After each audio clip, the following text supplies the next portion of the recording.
What's going on, guys? It's Adam P. Welcome back to more Newcastle United transfer news here on the channel. I am ready and we are setting off to Asia tomorrow. We are heading out to Singapore and to South Korea to watch Newcastle United over the next 2 weeks as we take part. In terms of our ambition, probably our most ambitious pre-season tour ever. 2 different parts of Asia, especially the South Korea part of the tour. We've even signed Park Sung-soo to be part of the South Korea tour. Of course, he's going to help us out in South Korea, attract new fans to our football club, help us connect to South Korea, and also a chance for us, especially this long-term PSR crap. New fans start supporting us with just one silverware, so the Carabao Cup's going to be getting shown worldwide. Champions League we have qualified for, so these supporters, of course, during this season are going to jet off to Newcastle, dump £3,000, £4,000 in these mental hospitality packages at St James's Park, and they're going to fill the bums in our seats, and of course, long term, are going to help us become an even bigger football club than we are now. I can't wait to be there. It's a real honour and privilege to be able to do that, and I have to thank you all for your continued support because, of course, this is my livelihood. So it's because of YouTube I've been able to afford what is admittedly quite an expensive trip. So thank you so much. It means the absolute world to me. Appreciate your support as always. If you're new around here, make sure to hit that subscribe button. We are almost at 60,000 subscribers, so make sure to do that so you don't miss any content out there. There's a lot of exclusive content coming out and it's going to be hectic. Plenty of videos planned, so stay tuned for that. Now, as excited as I am to head out to Singapore, I have to be honest, it's still going to get overshadowed by Alexander Isak. It's still the Isak this, Isak that talk, and it's something that's just going to continue to spiral out. I mean, even today on social media, our own fan base, Newcastle fans are actually standing outside the training ground, leaking photographs of our own player, causing even further drama on social media. I can't believe what I'm saying here. Newcastle fans actually took a photograph of Isak, a couple of physios by himself, and then was claimed in social media Isak is training alone. Of course, sparking and speculating more on the transfers outside Newcastle. How does that help Eddie Howe? I know you could argue I'm doing the same thing in this video, but I'm honestly just covering the football club. This has actually been seen by thousands of people already, and there's already Liverpool pages out there talking about this speculations. I'm basically just adding commentary into something that's already been put out there. That being said, what are we honestly doing here? Why are Newcastle fans doing this? Is this going to help the situation? Eddie Howe is not exactly going to be liking this. Of course, he finds out about this in social media. But I think the most important thing with this full Isak stuff is whether he's on the plane to Asia or not. Now, I stand by it. Isak does not leave Newcastle this summer. I'm banking everything I've got on it. Isak does not go this summer. Newcastle are going to be huge in keeping him. Regardless of all the noise on social media, we do have full control of the situation. Alexander Isak is a contracted Newcastle United player. Regardless of what news and what you may see on social media, he is contracted our football club, which means under his obligations, he has to go out on our Asia tour, he has to play for our football club, and he has to be able to contribute and do his job for this club. And I know on social media, he still likes to talk about this 300 grand a week rubbish on his contract now. I do believe, to be fair, although I don't believe this TalkSport report, I do believe that contracts talk. I think the contract situation is the big thing. It's not a secret.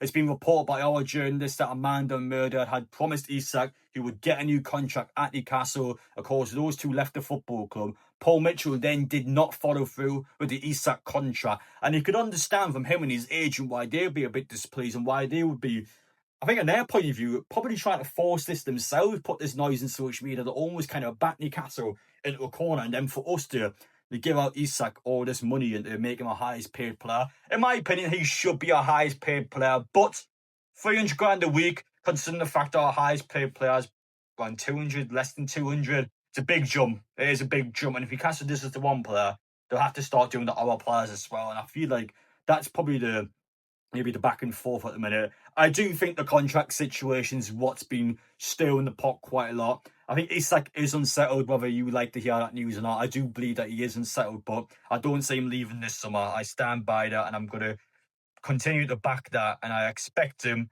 to be on that plane to Asia. If he's not on that plane to Asia, we'll have a different conversation because I don't think that's good news, but I fully expect him to be on that plane. I've got no doubt about it, and I'm expecting us in Asia to finally be able to calm this noise down. If we speak about anything during this transfer window, Newcastle needs to get the narrative on social media back in our favour. If we have any problems currently, last couple of weeks, everyone out there, football clubs, journalists, opposition fans, they are all piling on Newcastle, and I feel like behind the scenes, that is stirring a lot. I think it's putting a lot of pressure on us behind the scenes. So we need on social media to get positive reports out. We need to be able to control the narrative. We need to be able to just fully be able to do our job without this background noise. There's far too much noise in the background. It's heavily unsettling. I think it's unsettling a lot of individuals behind the scenes. We just need to make sure we can calm this down. We will calm it down, but for now, non-stop. I know you guys can imagine that by now, but it is non-stop and it's just not going to stop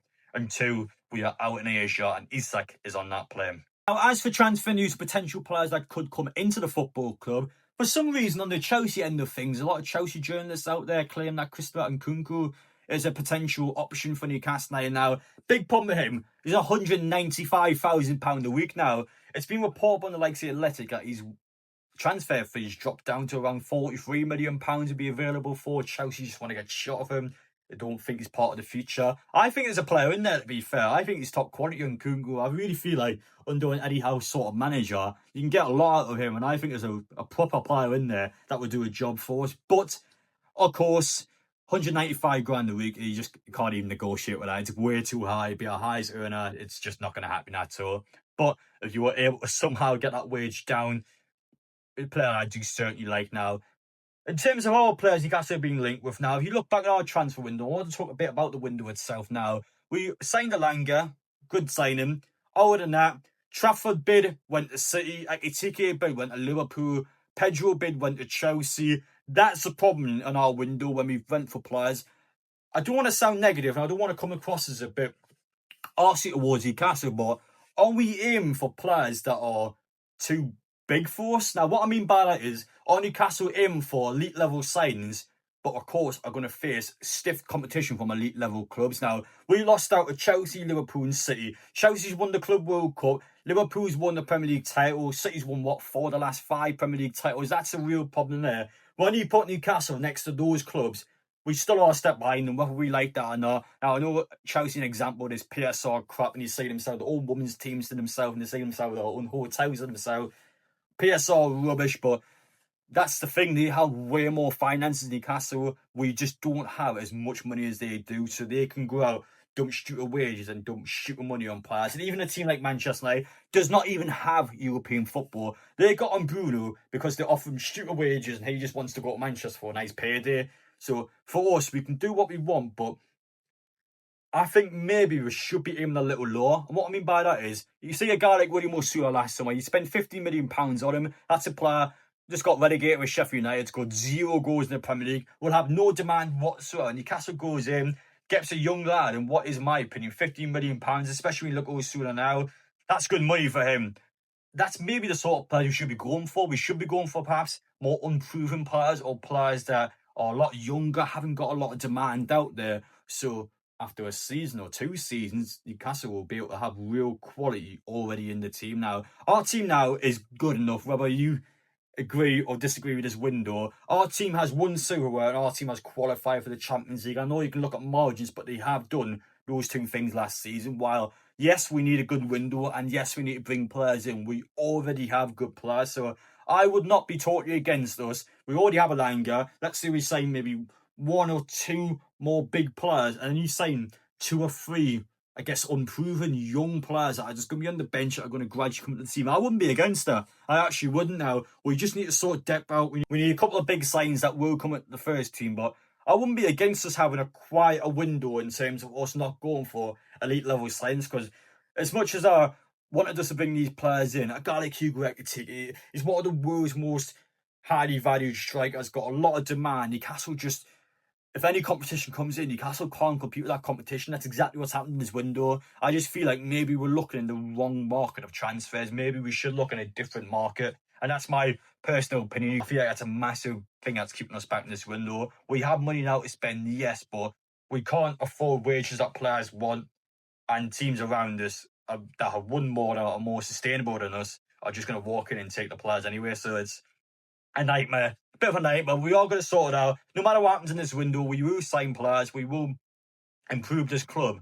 And we will do well. And I don't think we lose any big players. Isak's the only potential possibility. I don't see him leaving in this window. So we have kept our good players. We've kept all our core together. just improve that team, and you've got a team there. Eddie Howe can work wonders. He's been a brilliant manager, and he's the guy I feel sorry for. You have to talk about anything in this window. I feel sorry for Eddie Howe. I think he's done a lot of work behind the scenes, and he just hasn't got the outcomes that he's wanted. And you can tell in the press conference he's a bit peeved off, a bit tired. You can just tell that he's not in the best of moods. So I feel sorry for him. Let's just make sure we get Eddie Howe these players. He's worked his arse off on the pitch, off the pitch. Let's just make sure this guy is fully back from this club, because it's just not been a great transfer window. We need to turn it around. Still plenty of time to do it, and I think we will do it. But you guys have your own opinions, so let me know them down below. Appreciate you watching. See you later. I'm going to bed shortly, and we're heading out to Asia. So take care, and I will see you out in Singapore.